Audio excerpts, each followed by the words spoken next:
Good evening, everyone, and welcome. My name is John Wright, and we are so very pleased to welcome you to the 2022 Latah County Republican County Candidate Forum.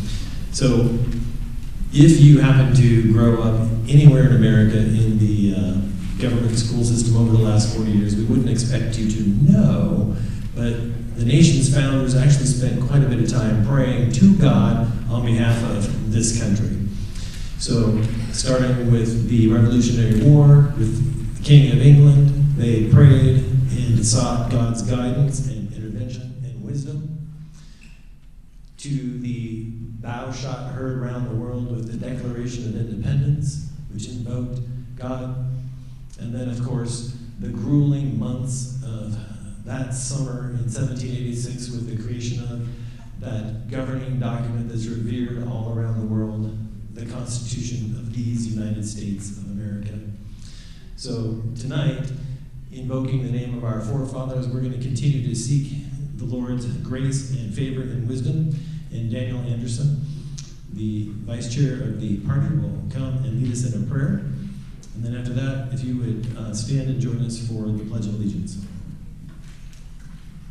Let's pray. Our gracious Heavenly Father, we come before you today asking that you would grant us wisdom as we seek to choose those who would govern over us. I pray that those who are elected would be, that you grant them wisdom, that you would establish our government in justice and righteousness. And I pray your blessing upon this evening. In Jesus' name. Go to give us your feedback from this evening's event. This event is for you, the Republican voters of the county, and we really would like to know what we can do to make it better and other events like this where we bring the candidates before you. Also, when you visit latahgop.org, you will see in the upper right-hand corner a link to a brand new voter guide. We'd like to think that it's kind of epic, so if you go look at it, check it out, you'll see that we've prepared a special set of questions for each of the candidate offices, both at the county level and the legislative level. These candidates, is there anybody who hasn't turned in your answers yet? Okay, good. So you head on out to Latah GOP, click on the voter guide, and you'll be able to see all the questions and the answers provided for by each candidate for the office that they're running for. Our format tonight, as you can see, we have 11 candidates across the platform here. We're so very happy to have 11 Republican candidates running in Latah County this year. We're going to open up the session, get things rolling with introductory remarks from each candidate. They will have 3 minutes each to tell you a little bit about themselves as well as their campaign. Then you will notice that we've got county candidates here on your left and legislative candidates on the right. There is one moderator on each end. Dan Schoenberg, here from Moscow, is the owner of Palouse Properties by day, and then all the other free time that he has, he is our esteemed chairman of the Latah County Republicans. So we're very pleased and honored to have Dan with us. And then on the right over there, we are so very, very honored to have Representative Carolyn Nielsen Troy. Carolyn, thank you for your 8 years of service for the people of this legislative district. We're so very appreciative. And you're obviously familiar with the rough and tumble nature of the legislature, so if your candidates get out of line, just whip them into shape, okay? It's on you. My younger brother was a colonel in the Special Forces, so they better watch out. Thank you. You've got the power. I got strength. So with that, we are going to make this a recorded session. So we're recording live as we go this evening. If you happen to need a replay, we will also have the link posted at latahgop.org within 24 hours. Tell your people, tell your family, tell your friends. Visit latahgop.org and get the latest on the candidate voter guide and the forum from tonight. So with that, as we proceed, then there will be 3 minutes of opening introductions. Then the county commissioners, or the county candidates, will each have 2 questions each and 2 minutes each per question. Then we will do a rinse and repeat on the legislative side, 2 questions each and 2 minutes to answer each question. So with that, we're going to kick this off with the county offices and Dan Schoenberg. Take it away. Start with your introductions. Make sure you introduce yourself. Not everyone may know who you are, even though you've been out in the public a lot. Thank you. Thank you for coming this evening. My name is Brian Loomis. I introduce myself a little bit. I am the fourth generation in my family to live in Latah County. My great-grandparents homesteaded on Gold Hill outside of Princeton and raised my grandmother there. I'm raising the fifth generation, my kids here in Moscow. I believe in God. I believe in family. I believe in this country. And I believe in the local leaders to lead us in a good direction. I also happen to love where I live. I live here on purpose. I want to live here. I wanted to raise my family here, and I stayed to do that. Just that. I spent many years in business in this area. For 12 years, I ran a farm and small horse ranch just out of Moscow. For 14 years, I've been a real estate agent in Moscow, and I've had the pleasure to get to know thousands of people doing that job. I volunteered in many youth groups in my years in Moscow. I've been a Boy Scout leader. I've been a youth church leader. I have been on fundraising groups. I spent 8 years on the Moscow Bear Boosters, athletic boosters, raising money for our youth to participate in sports. I've spent the last 6 years as a commissioner for Latah County on the Zoning Commission, where I've been able to learn a lot about how our county works and really broaden my knowledge of what the duty of our local government is. I believe in a number of basic principles. I believe in protecting our basic rights. I believe in economic growth for our area in a manner that's thoughtful and purposeful. I believe in increased transparency in our county government. I believe in supporting our employees through education and giving them the tools they need to do their jobs well, to do them effectively.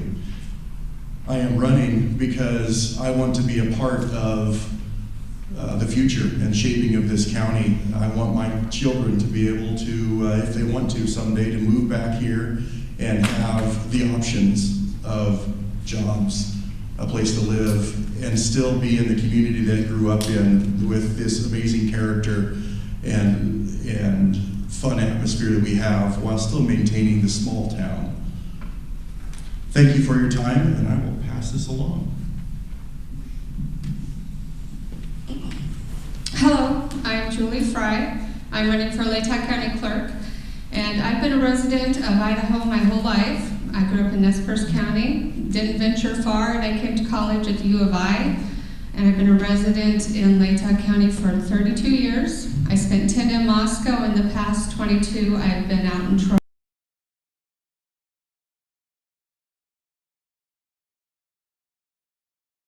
The Tri-City Clerk for a while until I decided to open my own accounting business that I've been running for 25 years, working with small businesses all throughout Latah County.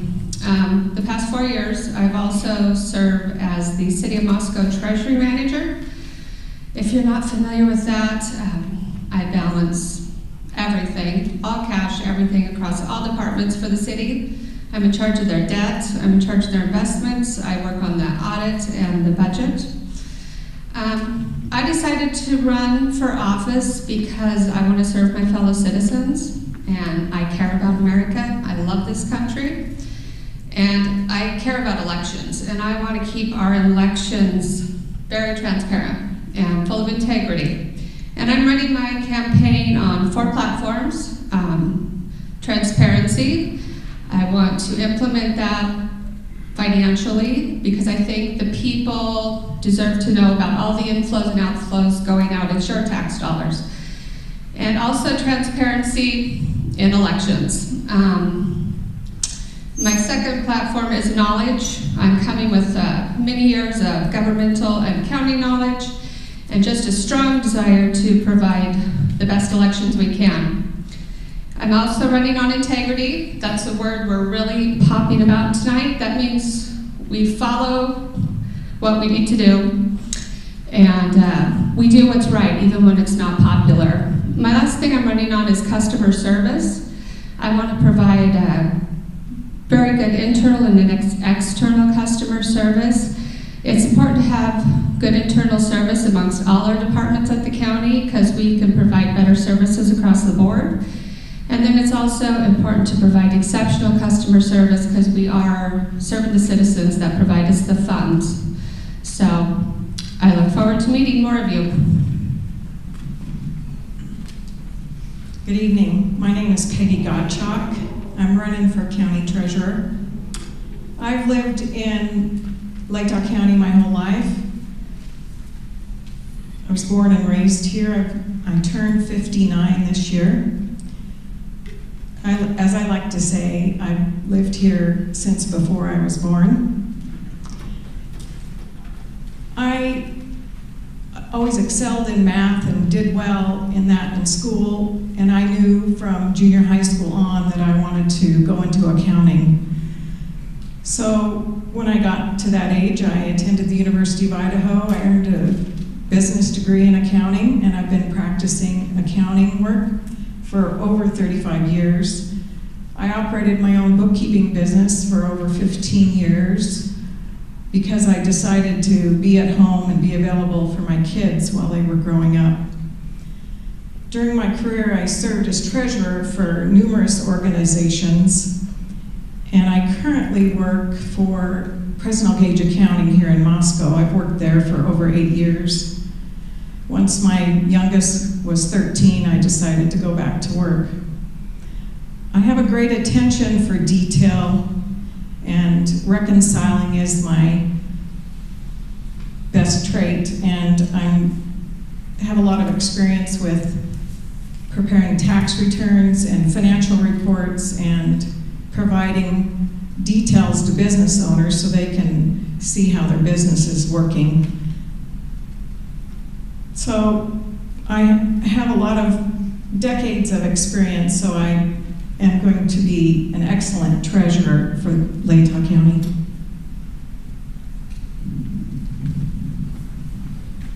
My name's David Sutherland.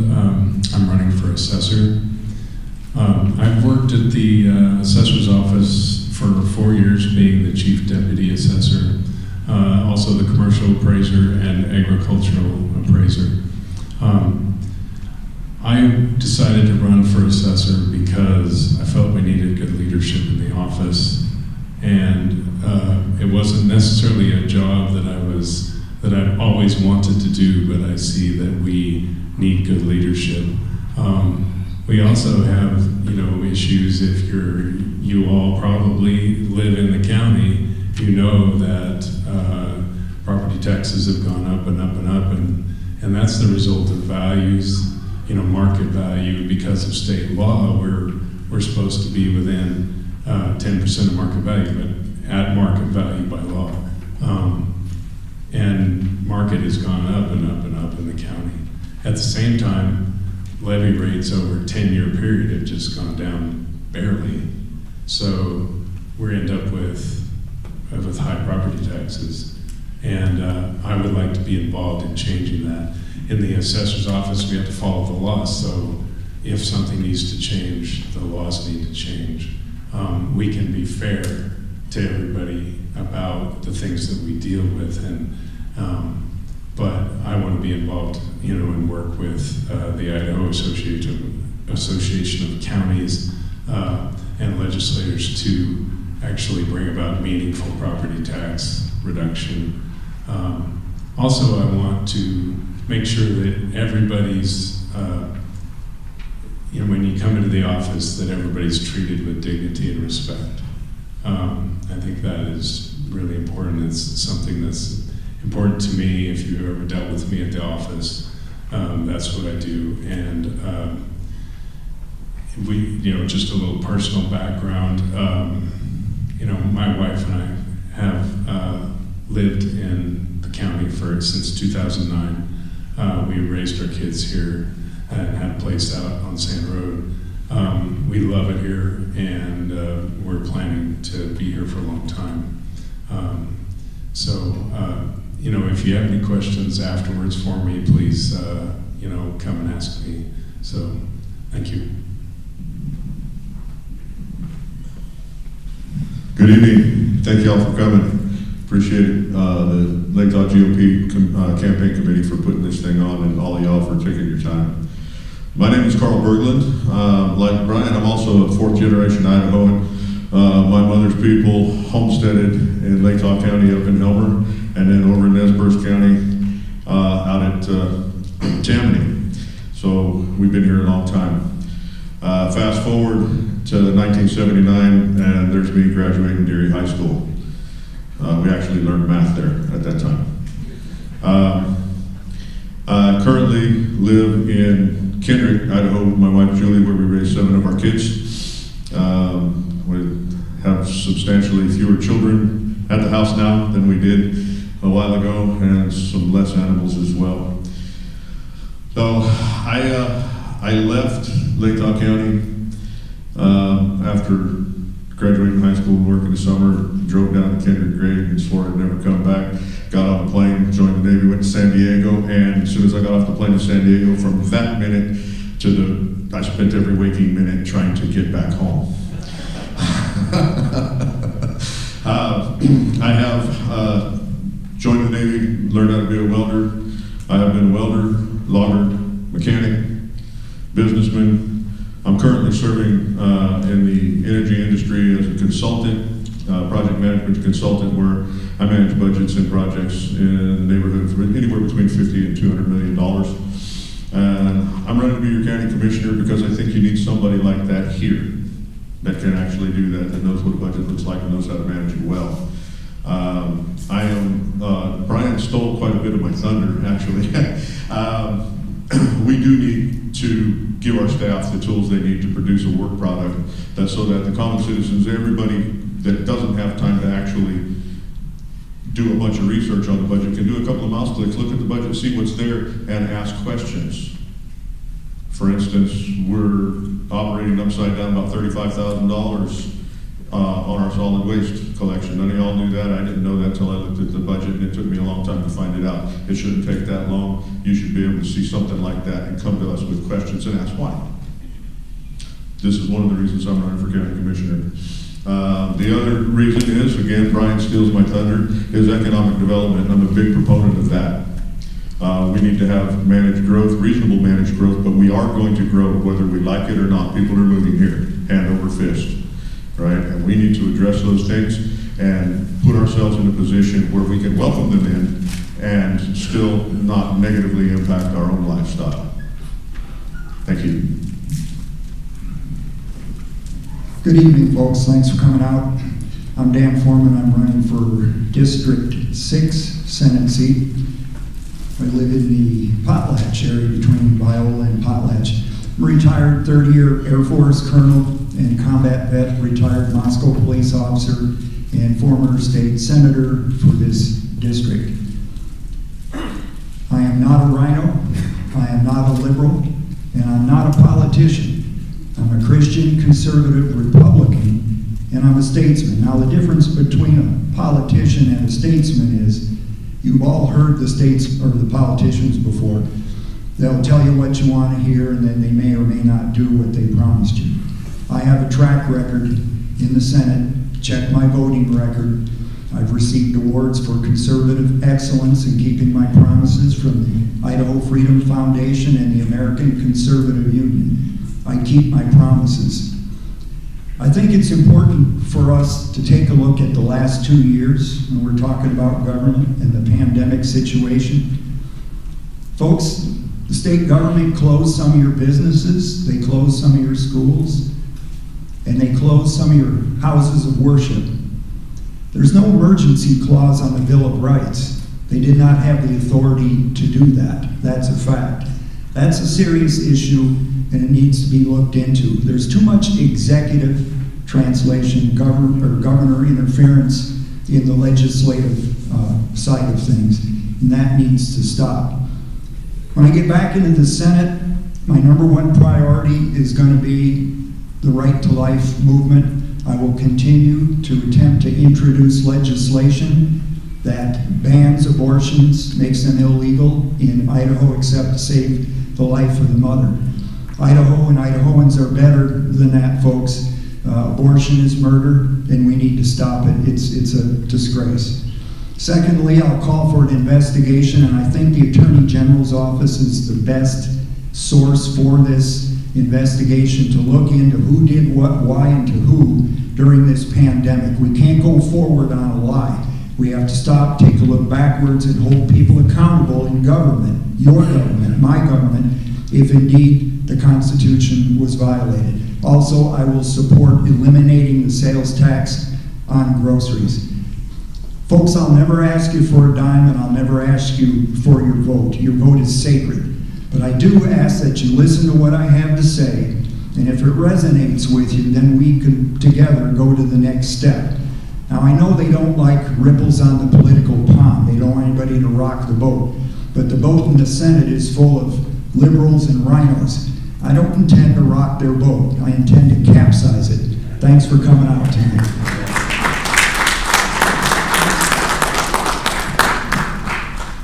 Good evening, folks, and thank you so much for Latah GOP for having us. My name is McCann. I come from Nez Perce County, and I was appointed last May to take over a position that was an unfortunate situation, but I had a great opportunity to get into the State House and to represent all of Nez Perce County and Lewis County. I am, as I said, from Nez Perce County. I've lived there for 50 years, raised my family there, married. My husband and I have 4 children together and 11 grandchildren. Family is everything to me. It means a great deal.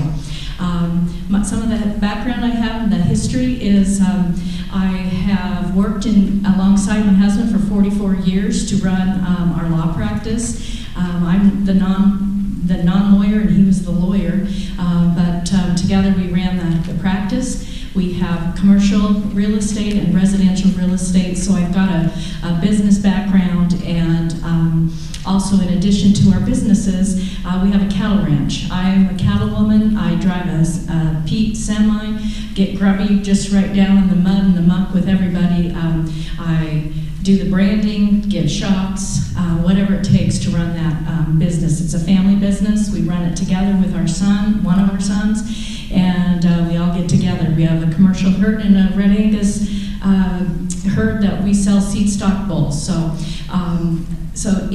And that's a little bit about my background. In addition, I taught at LCSC for 16 years and ran the paralegal program.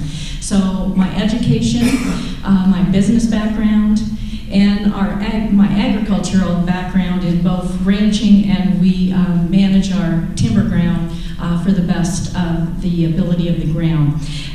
So I'm running on those 3 areas that I'm very strong and passionate. I'm a graduate of the University of Idaho, and I sit right now as the president of the foundation board at LCSC. So education is without question a passion.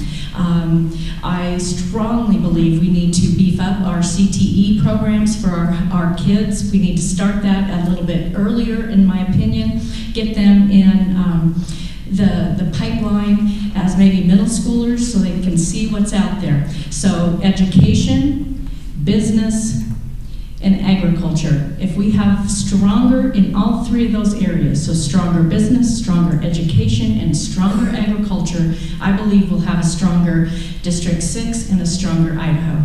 Thank you.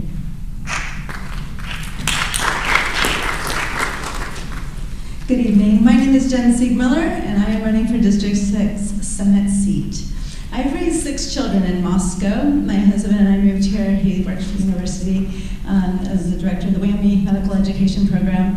And I general contracted our house when we first moved here because we couldn't find a house. I don't know if anyone's noticed, there's not a lot of housing around here. There wasn't then either, and it's gotten only worse. So I general contracted our house, homeschooled my kids, sent them to charter school, public school, and I realized that I needed to go back to school. So I went to LCSE, became a nurse and then nurse practitioner, and I am now a family nurse practitioner. I work at Gritman, I've worked at Troy Clinic, Potlatch Clinic, and Kendrick Clinic, and I take care of people throughout our district. And what I've learned is that people are amazing. Idahans are great. They're so strong and they're independent, and I enjoy people and listening to their problems and hearing what they have to say, because they have important things to say. And they have problems that they can usually fix all by themselves, but every once in a while there's one that they need help with. And they need government to listen, and they need government to get out of their way most of the time and to make things simpler. Get the regulations gone. And I am running because I had the opportunity to substitute in the legislature. Fantastic experience. A little bit like drinking from the fire hose, but it was right as COVID started. And I saw so much fear and misunderstanding, and people left, and other people stayed and didn't know what to do. And I saw that there was a real need. We don't have very many people with healthcare backgrounds in our legislature. In fact, in this next session, unless I'm elected, there will be 0. And yet Medicaid spending is $336+ million a year. Voters voted to expand Medicaid, but the people who are making the policy don't understand healthcare very well. I do. And there's lots of inefficiencies and lots of things we can fix. I love people. I love hearing their stories. I've talked to lots of folks, and that is what I can bring. We can't get things done if we're shouting at people. Not possible. We have to listen, and we have to have principles to guide those conversations. And so we can communicate, we can understand one another, we can actually get things done. And that's what I will bring if you elect me as your senator. And I hope for your vote. Thank you.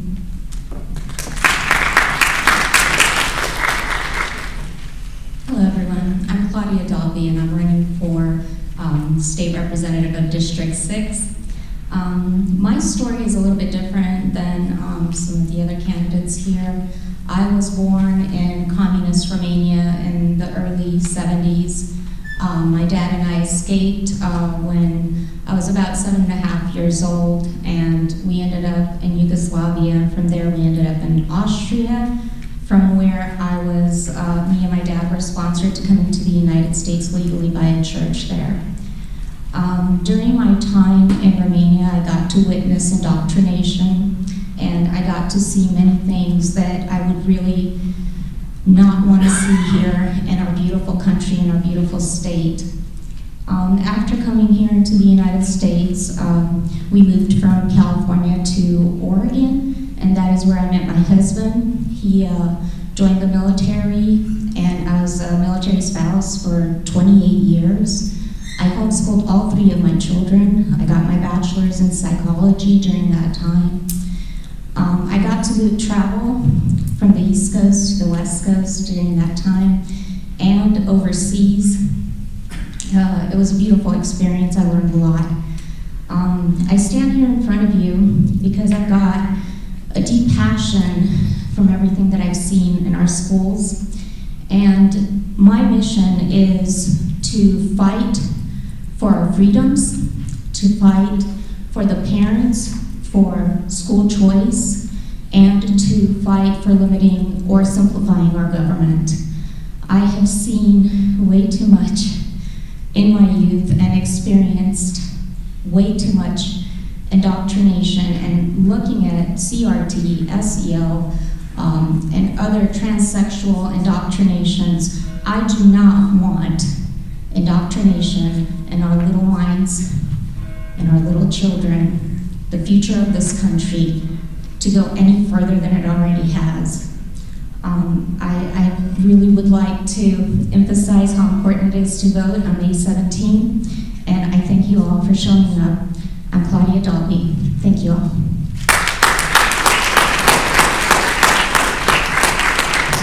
So my name is Brandon Mitchell, currently serving as the state representative for District 5, which will be in District 6 now. I'd like to thank the Latah GOP for putting this on, and for all of you for showing up. I want to share a little bit about me, and some of you have probably heard this. I was raised in a single family home, or a single mother home. and we were in poverty. I remember going to the cheese lines with Mom to pick up our food. And about the time I was getting ready to graduate from high school, I decided that's not what I want. I want something different. So I branched off and got a job and started working my way up. And in 2013, I finally had the opportunity to become a business owner. About 2 stores, now grown to 6. We're getting ready to look at a couple more we might be able to grow into. So we're kind of building the business. Been married straight out of high school. Me and my wife got married. Been together ever since. We've taken care of foster kids. Had a lot of foster kids through our home, so that's kind of a passion of mine is the foster system, protecting them and kind of taking care of them and doing it the right way. My time in the house, I've learned a couple of different things. I've had people ask me a couple times, what are some of the things that you've learned? The first thing I've learned is that people don't know how to answer or ask questions. I learned that last year. When I get an email, someone blasting me saying, I can't believe you're such an idiot, I can't believe you voted that way. And so I'll send off an email and I'll say, well, this is why I did it. And they go, oh, well, that makes sense. And so a lot of times that question means a lot, and just coming out with that question first. The other thing that I've learned, and I've noticed, especially this year, when we have a controversial bill come up, the first people they call is the county, the city, and the superintendent. But yet I like to listen to the people. The people are the ones who elected me and put me in there. Now, do I need to listen to them? Yes. There's things that we might do that might screw up the county really bad, and so we got to listen to that. But I think it's more important that we listen to the people that actually elected me. A couple of things that I was able to do this year, last year, let's start with last year. I actually got a voter integrity bill through the House. Ended up getting stalled out in the Senate. I was really disappointed about that because I think that we need voter integrity. It's one of the biggest things that's on my plate and that I'd like to push for. I've also been able to work across the aisle, been able to work with other people. It's really been good to get to know all the legislators in the Senate and on the House side. And I think that's important as well, is to be able to get that, to be able to get things through there. So I'm excited. I'm hoping that I'll be able to go back, continue to work on protecting freedom, because that's what I fight for. I'd like to keep Idaho a beacon of hope so the nation can actually look at Idaho and say, hey, they're doing it right. So I hope that you'll get out and vote on May 17th, and I appreciate your time tonight.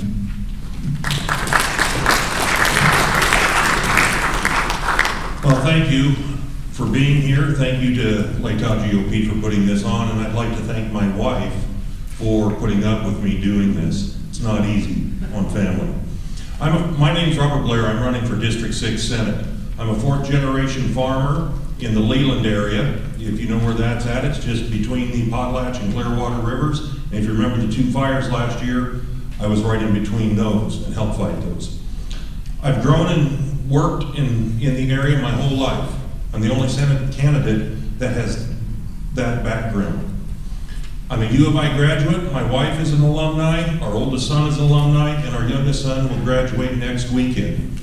Have a long history with the University of Idaho, especially working with the College of Ag and Life Sciences, extension agents, and in 2008, I set up and taught the Precision Agriculture Lab. I'm a lifelong conservative, and I'm a longtime Republican. In 2006 is when I got started with the Moscow County Republican Central Committee, and I helped turn the county from blue to purple to red. That's no easy task, if you remember those days of Democrat control in our region. So why am I running? Well, redistricting has changed the dynamics of our area. Idaho has become more urban. Our region has lost 1 Senate and 2 representative voices in Boise. And with retirements and attrition, we are losing our rural and agriculture voices in the legislature. I am that voice. So I do not represent any special interest groups. I served in the legislature this year as a fill-in for Senator Dan Johnson, and I was appalled by how many special interest groups send out material to influence votes. They went in the garbage. I represent the people of the district, not any special interest group. So what am I for? 1, lowering property taxes. In traveling the district here this last month, that's the #1 concern of people, especially those that are longtime residents, don't have the outside money to absorb those increases in assessments, and residents on fixed income, local control. That's very important and one of my guiding principles on legislation. I am pro-life. I'm very pro-life because I'm adopted. If there's any candidate up here, I'm very lucky because I am adopted. Who knows what would have happened? My rural roots, I'm pro-Second Amendment, and one of my issues is fentanyl and drugs. We need to take care of that. Again, I'm Robert Blair, and I'm running for District 6 Senate seat. Thank you.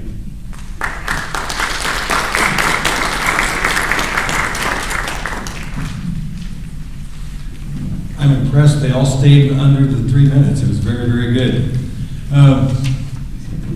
We're going to move now to the county races and ask questions of the candidates one by one.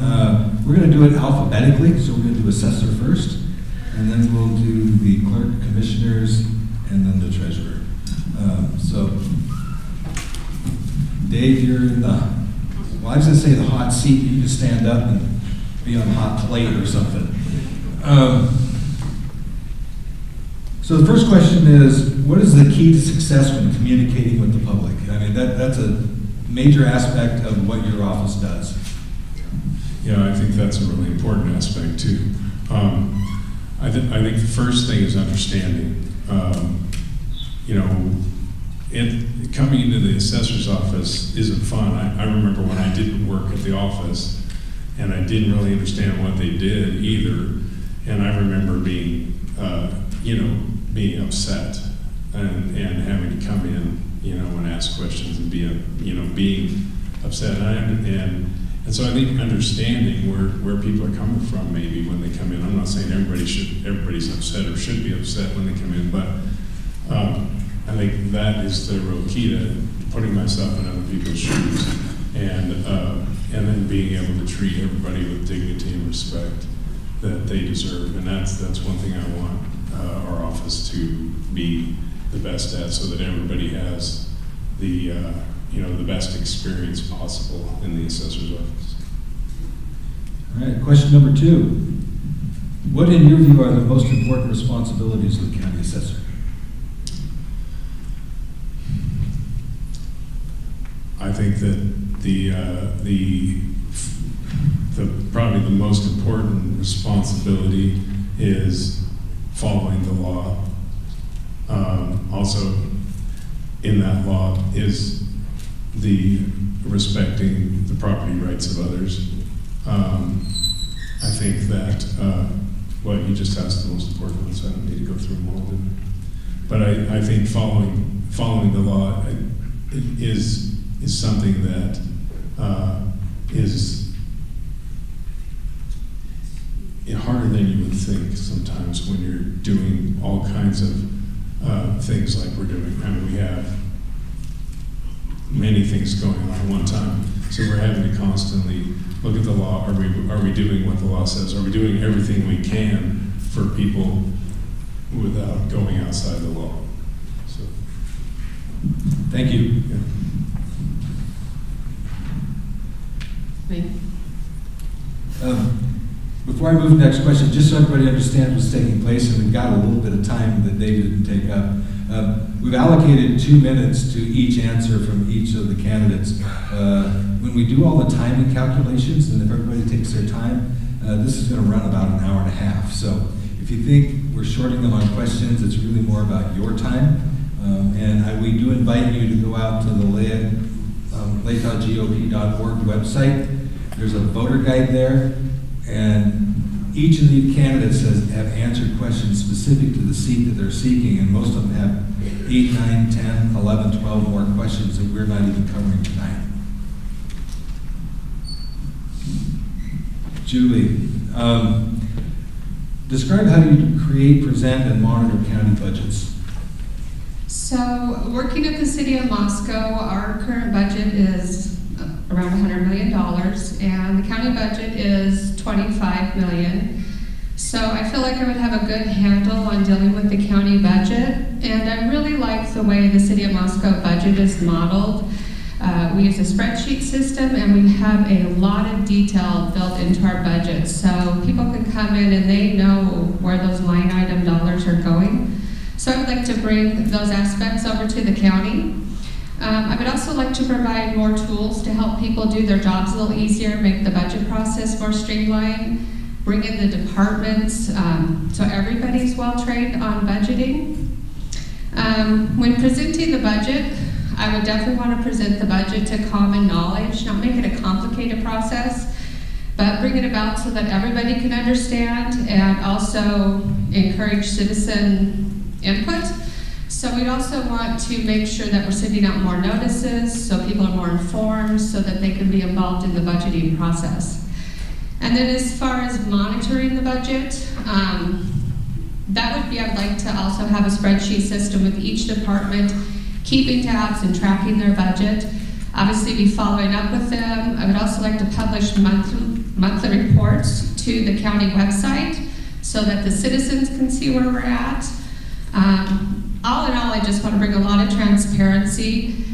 Brandon Wolf, our state's controller, has a thing called Transparent Idaho, and there's a link to it on my website if you've never been to it, and I would like to model that for Latah County. It's a really neat system. All right, next question. This is an election-based question.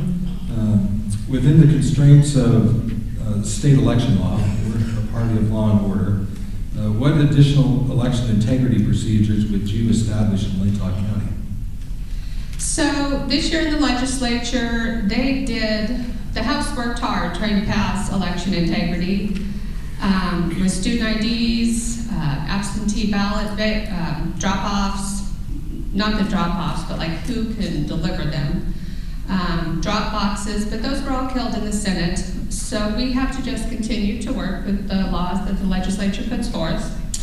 So I would be really focusing on, I would advocate to our county the importance of in-person voting.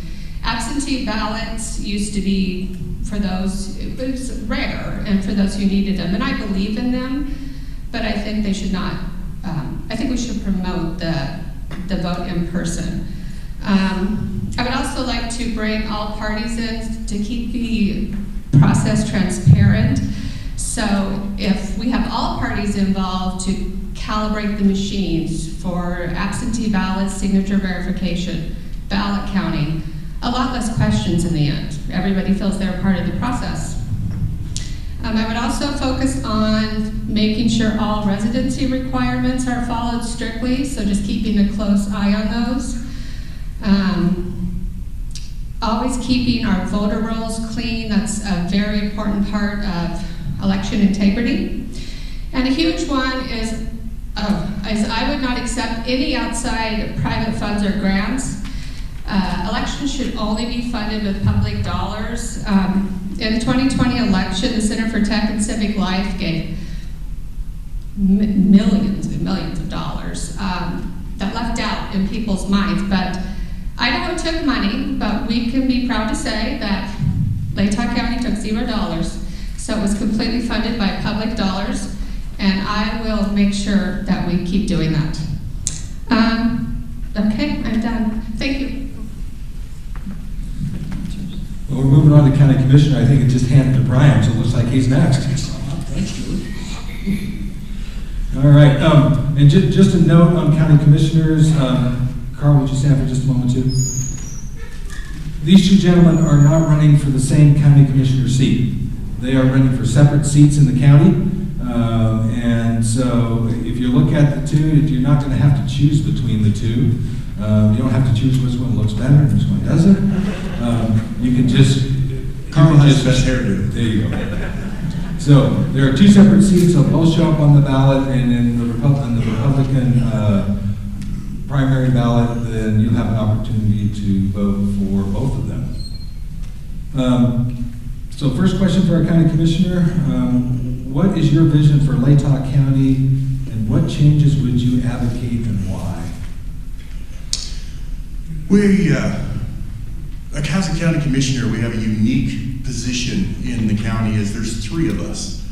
There are three people who vote to decide the direction of this county. There's not a Senate, there's not a House, there's not a governor, there's three people who get together and make these decisions. it's very important that those people have the right direction. It's very important those people be leaders. As I said in my introduction, I love this place we live. I love the character that it has, and I want to be part of preserving that as it goes forward.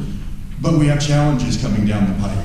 I want to make sure that we have good, thoughtful economic development. I want to be sure that we as commissioners are listening to the majority of the people and doing what is best for this county. I want to be sure that we are working on full transparency.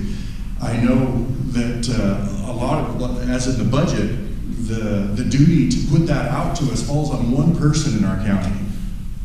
And she doesn't have the tools to do it very well. And she's being asked to be the person that gives us full transparency while not being provided the tools, and they're working on it, but we're still waiting. That will come eventually, and I will push for that. I think we need to be supportive of our law enforcement. Our county sheriff has been vying for a drug dog to do his job. He wants a tool. He has it in his own budget to do it, but our commissioners have stood in the way of him being able to get that tool. I will be the one to step in and remove the roadblocks, stop micromanaging our employees, and be an efficient government. All right, next question. Next question. What is your plan for economic development and growing the local economy? Economic development, like I said, I've been in real estate for 14 years. I have done a lot of commercial real estate, investment properties. It's something I know well. We live in a dynamic age. Our little sleepy, slow-paced town is a dynamic one. If we're not moving forward, we're moving backwards. There isn't much hovering on neutral. And unless we are providing space to grow as a county, we're choking development. We need to have an eye and discussions on thoughtful, purposeful growth so that we control that narrative, we control how we grow, we control the expansion of our cities. The county commissioners have a lot of control over that. In the 14 years I've been in real estate, right around Moscow, there has been little to no room for a business to come to this area. Unless they're in building inside of the city limits, there's been almost nothing for them to purchase on the edge of town and expand.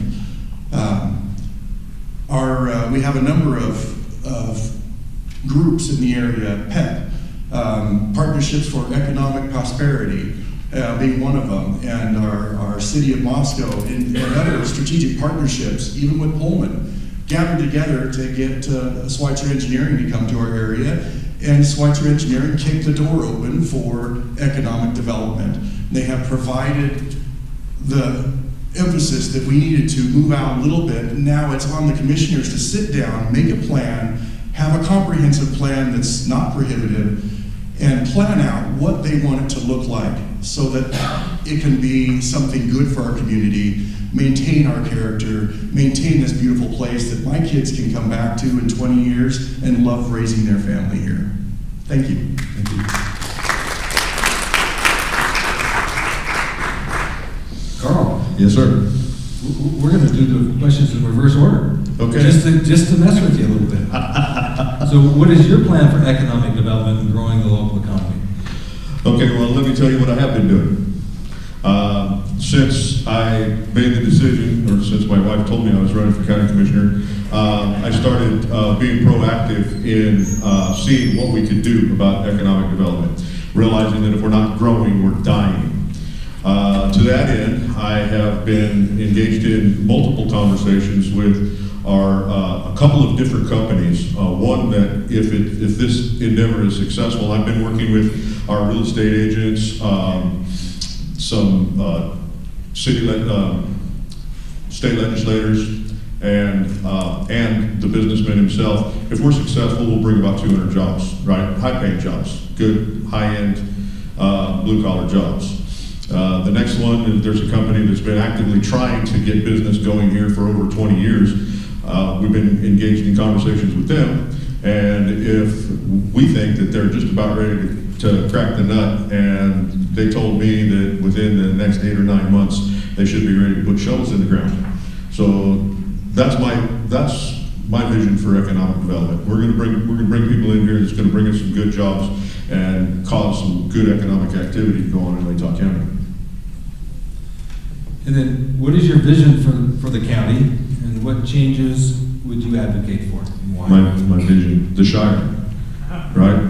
Creeks, rivers, green fields, ripening grain, horses in my pasture, and a prosperous, industrious community where you can build a business, work a trade, build a legacy for your children, and then teach them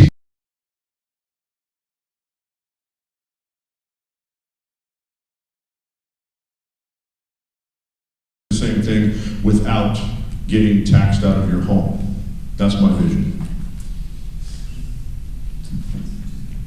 Anything else?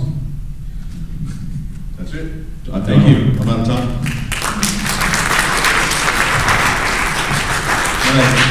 Next, we're going to move on to our county treasurer candidate, Peggy Gottschalk. Peggy, what procedures would you put in place to ensure financial integrity in the treasurer's office?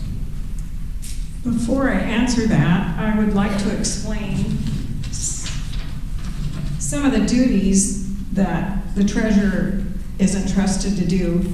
I was on the ballot 4 years ago for the treasurer position and fell short in the November election.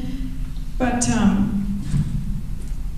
I met so many people who said, what is the treasurer? Who is the treasurer? And what do they do?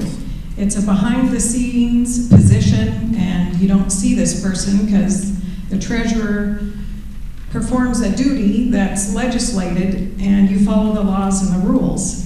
So the treasurer is responsible for collecting and receiving all the monies that come into the county and taking care of them and safeguarding them. Also, the treasurer is the tax collector, as many of you know, that you come to the treasurer's office to pay your taxes that have been levied on your property. And also, the treasurer administers estates for anybody who died intestate and without heirs. So the treasurer's responsible for all the details of the assets of that estate and making sure it all gets taken care of. Sorry. So the procedures that I would put in place to ensure financial integrity with the treasurer's office is to make sure that there are checks and balances and a chain of custody of all the funds received, and the amount money counted must match all the monies deposited in the bank. And I want to make sure that there's absolute transparency for anyone to come in and ask questions about where this money came from and where this money went. I'm always willing and available to answer any questions. Okay. Next question. How would you communicate complex financial property tax bill information? And the big part is ensure it's understood. There's a lot of moving parts to the property tax bill that you receive and how many different entities that money is dispersed to. As an elected official, I plan to be a servant to the electorate, and I will be available anytime to answer any questions in person or by phone or even over a Zoom meeting, to make sure that your questions are answered and that you understand all the numbers on your bill. And if I don't know the answer, I will make sure I find the answer and give you the information that you need. The county website should be as user-friendly as possible, and I think we have a lot of room to improve our county website so that you can log in there and see exactly the information you need. There's nothing in our county government or any government that should be hidden from the taxpayer. it's your money, and you should be able to ask any questions and know anything about where the money's going. Thank you.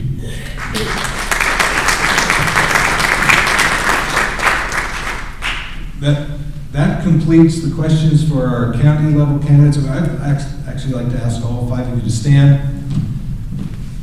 And please give them a round of applause for the candidates.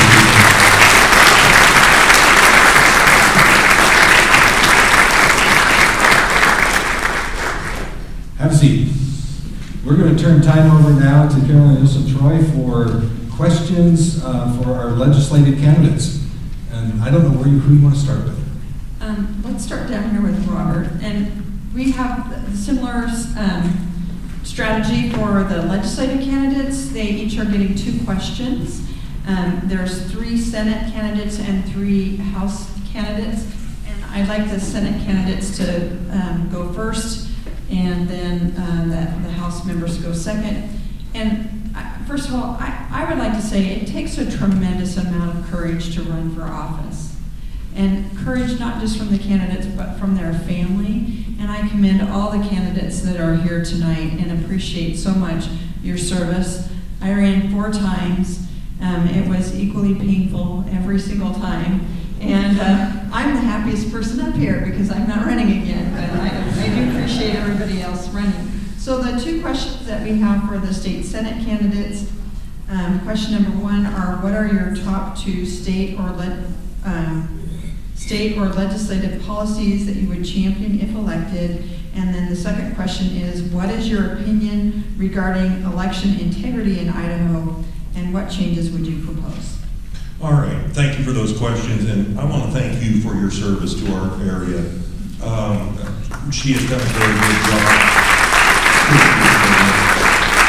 Sorry to lose her as Vice Chair on JFAC. So, top 2 priorities. I already mentioned them. The first one is lowering property tax.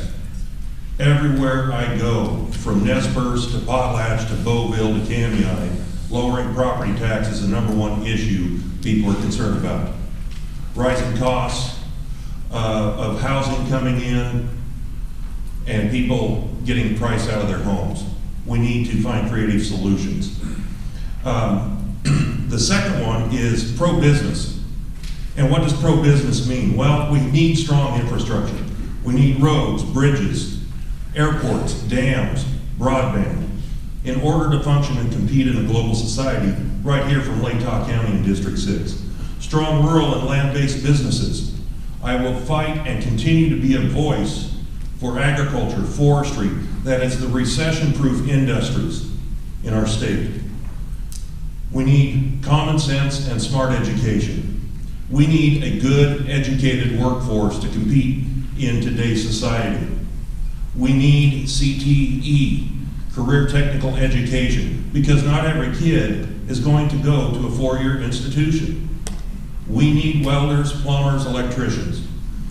And then as pro-business, we need more tools in the toolbox. Idaho is trying to compete with states like North Dakota, Wyoming, and Texas that have oil dollars. We have to get creative to attract new businesses, and that means income tax and looking at different creative ways of getting those businesses here. So the second question was on election integrity. Well, election integrity is an important part of our Republic's foundation to have safe, secure, and fair elections. It's vital to our national and state interests and security. I can't stress that enough. Our national and state security.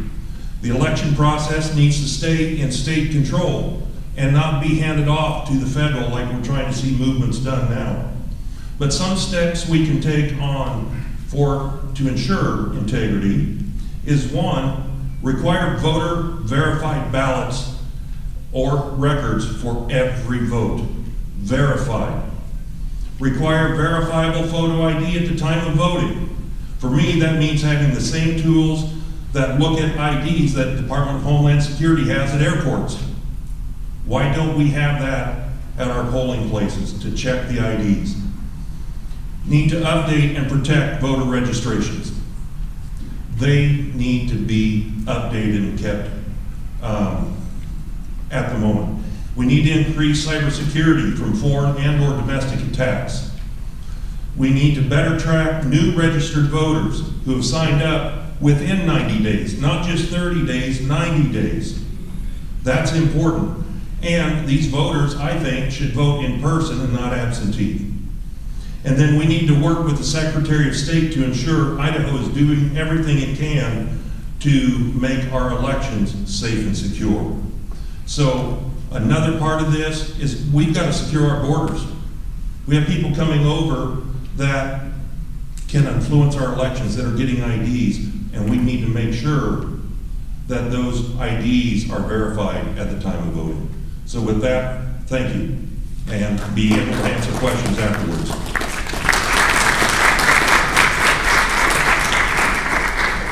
Jen, would you like me to repeat the questions? So the first question is, what are your top 2 state or legislative policies that you would champion if elected? And the second question is, what is your opinion regarding election integrity in Idaho, and what changes would you propose? Thank you. I have taken care of people my entire life. I am pro-life, and I am endorsed by Idaho Chooses Life. There were 1,600 plus abortions in Idaho last year, but there were also, which we need to fix, and we only can fix that if we have a healthcare provider who knows how to write the right type of language in the legislation. But there's more to life than just birth. Life is entire lifespan. And in Idaho, we have a little bit of a disconnect because the second leading cause of death for people in Idaho, 10 to 44, is suicide. Second leading cause of death. And we have as many people who attempt suicide as who are aborted. And so we have a big problem here with life in Idaho. And we need to address that. And there are a few things, many things we can do. We have we're 50th out of 50 states for mental health professionals in Idaho. It's not something to be proud of, it's something we can work on. We have so many, okay. We have a lot of opportunities to work on policies that make sense, education pieces, things we can do to help people live full, happy lives. The second piece was that, what would I do? I talked to a family out in Troy, and they are very worried about property taxes. They're also really worried because their kids can't find jobs here. And they live out in a hollow where there's no cell signal. I don't know about you, but I drive everywhere and I lose cell signal about 5 miles outside of town. So we have a lot of things to do to strengthen our economy and to lower our property taxes and also improve our infrastructure so that we can communicate, so that our families can live together and that we can be able to build that future. We have the opportunity to rebuild after 2 years of misery. Let's rebuild something good. Okay, and then the next question was election integrity. This clock is a devil, did I tell you? So, election integrity. 2 years ago, I had a conversation with an international student, and we were talking about the upcoming election, and he said who he was voting for, and I looked at him and said, "You're not allowed to vote, that's illegal," and he laughed at me. He laughed, and he says, "I won't use my real name." And I was stunned. He just thought it was a joke. So I volunteered to be a poll challenger at the university polling station specifically. And so I worked as a poll challenger because I was the only person who could identify the student if he showed up to vote. I didn't ever see him again, by the way. I looked very hard. And what I saw, most of the things I saw were appropriate and just fine, but I challenged a few votes of people who came to vote using an Amazon shipping label. An Amazon shipping label. I have shipped stuff to my parents' house, to me, all the time. My sister in Colorado, I mean, that is not proof of address. Absolutely not.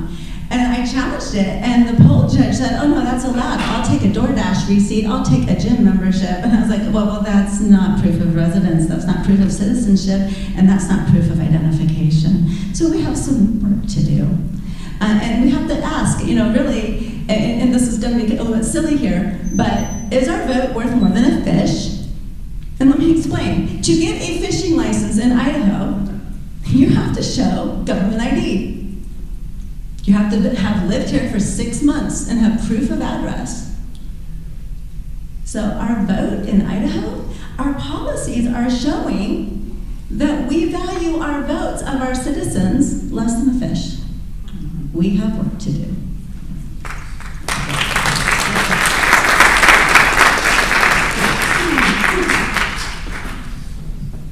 Mr. Foreman, what are your top 2 state or legislative policies that you would champion if elected? And what is your opinion regarding election integrity in Idaho, and what changes would you propose? Well, folks, I can tell you exactly what my top 2 priorities are. Life, liberty, pursuit of happiness. Those words are in the United States Constitution. Those words are in the Declaration of Independence. Line number 1, paragraph number 1 of your Idaho State Constitution talks about life and liberty. And yet, every year in this state, every year, 1,400 to 1,600 innocent lives are snuffed out through abortion when there's better ways, moral ways, constitutional ways to handle that. I say the rights of those innocents have been violated. Their constitutional rights have. My God, people, what is the matter with us? We are better than that. And I pledge to you right now that when I get back in the Senate, that will remain my top priority. Leadership there isn't going to like it. I understand that. Well, too bad for them, because it's a righteous thing to do. I'm a Christian, conservative Republican, and I will fight to my last breath to prevent the horrors of abortion. Now, Idaho Code, actually, you probably don't know this, calls abortion murder. If you murder a pregnant woman, it's 2 murders. But there is an affirmative defense in Idaho Code that allows a person to have an abortion without being prosecuted if they follow the state's guidelines. That needs to end. The great state of Oklahoma just ended it in their state. Apparently they have warriors in their legislature. We have wimps that won't stand up for all these flowery things that they talk about. I hear them talking about commerce and agriculture. Sure, those things are important, but who lives and dies in our state is more important. I pledge to you again, I will stand up for that. I will not run from the fight. And then the second question is about election integrity. Ladies and gentlemen, you each have a right to know that your vote counts, that it was recorded, and that there were no unauthorized votes getting into the tally. It's extremely important, and it's your constitutional right as citizens. We need to take every step possible that we can to ensure the integrity of the vote. And what I propose is eliminate same-day registration. People shouldn't be walking up to the polling place and say, I want to register. It puts an undue burden on our personnel that have to try to sort through the paperwork, and it's unnecessary. Voting is serious. If you want to vote in this state, 30 days prior, you should have your ducks in a row, get everything in order. Otherwise, you're just not serious about voting. Okay? I don't buy this that, you know, it's too much of a burden to take the right steps to get ready to vote. Secondly, we need to be careful where we put the drop boxes for dropping off ballots. I would like to see those in secure places, preferably just at the courthouse. And also we need to change the law so that only a relative can drop off another relative's ballot. All right? And lastly, but certainly, it's very important that people show up with proper identification. That means a government-issued ID with a picture on it. Also, we need to verify proof of citizenship. It's extremely important. It's not going to disenfranchise anybody. You need to have proper ID to do anything in America these days. So what we need is a legislature that gets on the ball. 3 good bills attempted to come out of the House. One died in committee in the House, the other 2 died in our do-nothing Senate. So when you hear them talk about how concerned they are, their actions sure don't show it.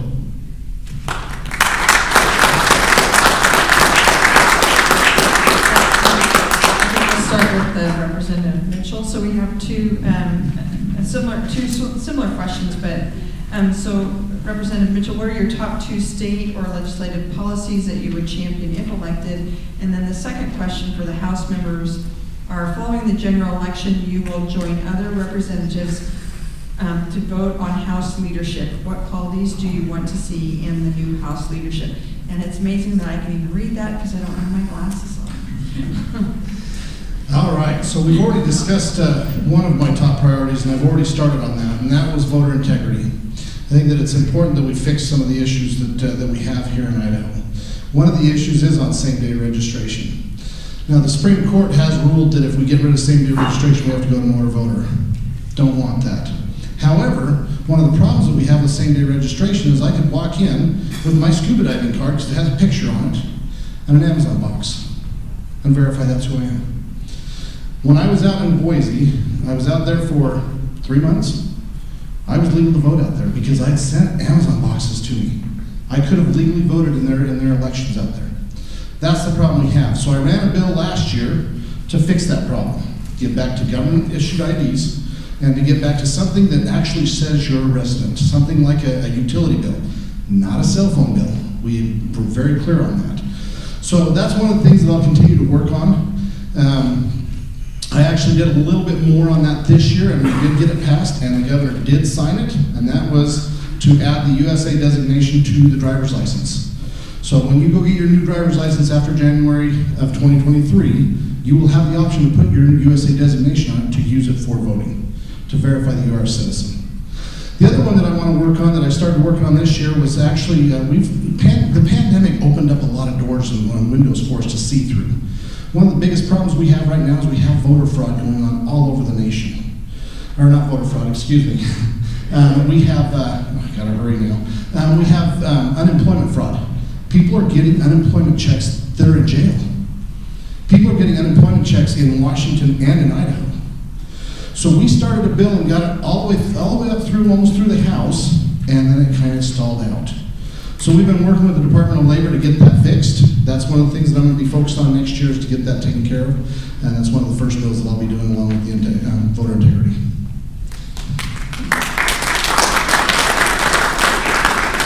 Now the second one, and this has been something actually that I've been thinking about a lot lately. What do I see in leadership? I think one of the biggest things that I see in leadership, I want some leadership that can walk over to the Senate and say, hey, we need to work together because we're a separate branch. We need to make sure that we're doing our job here and then let the governor do his job. Right now, I believe that our governor has really good control in the Senate because he's only got to flip 18 people on the Senate side. He's got to flip 36 on the House side. So he likes to work with the Senate really close. And I get that, I understand that. But we are separate branches, and we are supposed to act as separate branches. So I want a leader that can work with the Senate leadership to create that separate branch. I also want a leader that can work, that will listen to the people in the House. I've had some really good conversations with some of our leadership. And I've been able to get things moved the way that they should be moving in there on a lot of different aspects. And that's what I'd like to see in leadership. We'd like to, this year we actually had some arguments and stuff, so we didn't do a lot of caucus meetings. I think we need to be able to have a caucus leader that'll pull us together, that will actually be able to sit down in a caucus meeting and we can all hash out all the problems we have with the bill and get it fixed. I see the Democrats do it all the time. They have their caucus meetings all the time. We missed out on a couple of those, and that's what I want to really focus on. That's what I'd like to see for leadership. So that's what I'll be looking at as I start voting for those. Thank you.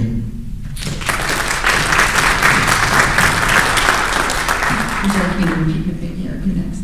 Yes, please. Yes. So the questions are, Claudia, thank you. What are your top 2 state or legislative policies that you would champion if elected? And the second question is, following the general election, you will be voting on House leadership. What qualities do you want to see in the new House leadership? Okay, thank you.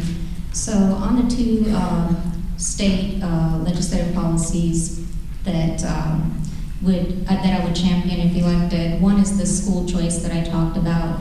I feel strongly that that movement would, if we could have school choice, we could reduce the indoctrination in schools. I feel very strongly that CRT and transsexual indoctrination, SEL and other indoctrinations have been a great concern for parents. And if the money follows the children, then the schools will be forced. They will be forced to compete with private schools and charter schools.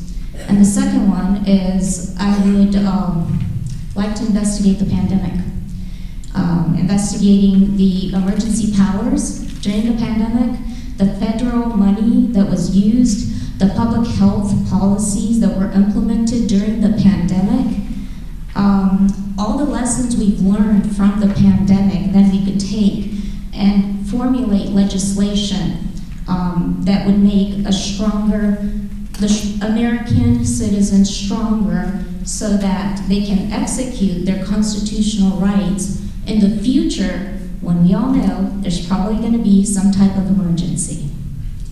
And then for the second? Leadership. All right, on the second one, leadership. Leadership should be independent-minded. They shouldn't fall into peer pressure from other branches to influence their decision-making. I believe that leadership should understand the importance of getting spending bills to the floor as early as possible in the legislative session. That way they don't wait till the last minute and dump everything in there and it becomes a chaotic mess, as we've seen. Leadership should also believe in letting bills get to the floor and not get dismissed in committees without the debate or a committee vote. I feel very strongly about that. Thank you very much.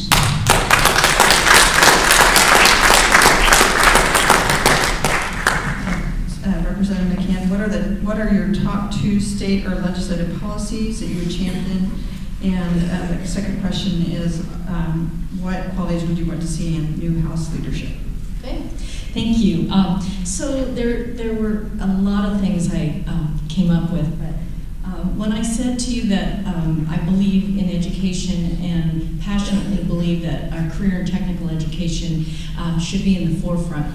And so I decided one of the first things, and I've already started working on this, the Lewiston School District has a brand new, beautiful regional high school CTE building that's housing welding and CNC machining, everything from drafting and architecture. And so, but there are schools all around us that don't have the benefit of those same programs. So I believe very strongly that we need to utilize that regional hub as a hub for our schools, whether it be Potlatch, whether it be Beauville, whether it be Deary, Troy, Cul-de-sac, Craigmont. Those kids should also have the same benefit, and Moscow as well, if Moscow doesn't have that same program. And to do that, though, superintendents that I've talked to all across the region have said the problem is our funding mechanism. And when the funding mechanism is for, they call it the butts in the seat. And if those kids are out of those seats and they moved into another area, then they lose funding. So we need very much to look at the way we fund our schools, think outside the box, sit down as an organization with our teachers, with our parents, with our superintendents and legislators, and talk about how can we find something a little bit different that would work for all of us. So that's that. And the other quickly is real property taxes, folks, that are way too high, and I will work very hard to lower real property taxes. And then the second question is, what qualities would you want to see in new House leadership? So we have an opportunity right now in the House to make some very specific, thoughtful changes in leadership. Our Speaker of the House is running for another position, and so I thought a lot about this. So obviously the integrity and the honesty, all of those things are extremely important for all of our leadership positions. I want a leader as the Speaker to be one that is open-minded to all of us in the legislature. They need to listen, have to have extremely good listening skills, and have the ability to direct, have a vision to look at Idaho to see where do we need to go, not in 2 years, not in 1 year, but in the next 10, 15, and 20 years, where do we want to see our state? Because we are growing by leaps and bounds all across this state. Idaho has something everybody wants. So we have to be careful with that. We want growth, but we need to balance that growth with maintaining our farm grounds, our agriculture, because we are a very strong agricultural state, and I don't want to lose that.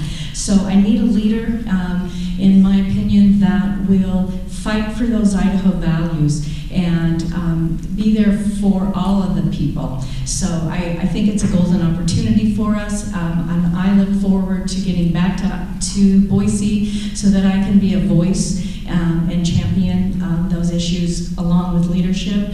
So thank you for listening.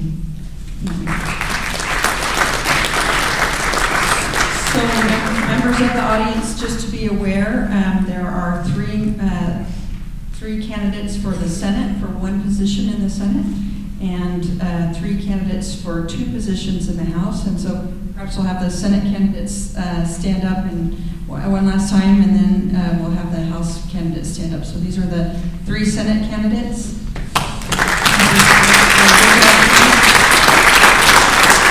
Now, House candidates, thank you so much for the work that you've done.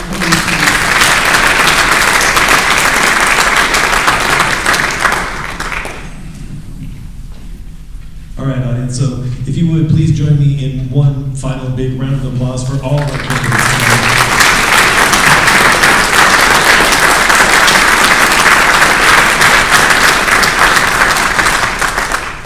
Thank you, candidates, for taking the time to come and hopefully enjoy yourselves and enjoy this opportunity to let us get to know you better. And we look forward to being able to do this again for perhaps whoever the winners are through the primary heading towards the general election. Also, audience, just a reminder to visit latahgop.org. Don't forget, we'll be streaming this out there within 24 hours, hopefully. Talk to your people, talk to your friends and your neighbors. Don't assume that they vote. We have the numbers that we look at, and shockingly, Republicans have a tendency to be too busy running their business, going on vacation, sleeping in. Lots of great reasons to lose the Republic. So vote on May 17th and make sure that your people do also. And in conclusion, we're going to invite our candidates and yourselves to mingle and meet down in the first floor foyer. You've got 45 minutes or so to spend time getting to know the candidates a little better. So thank you, and we'll see you downstairs.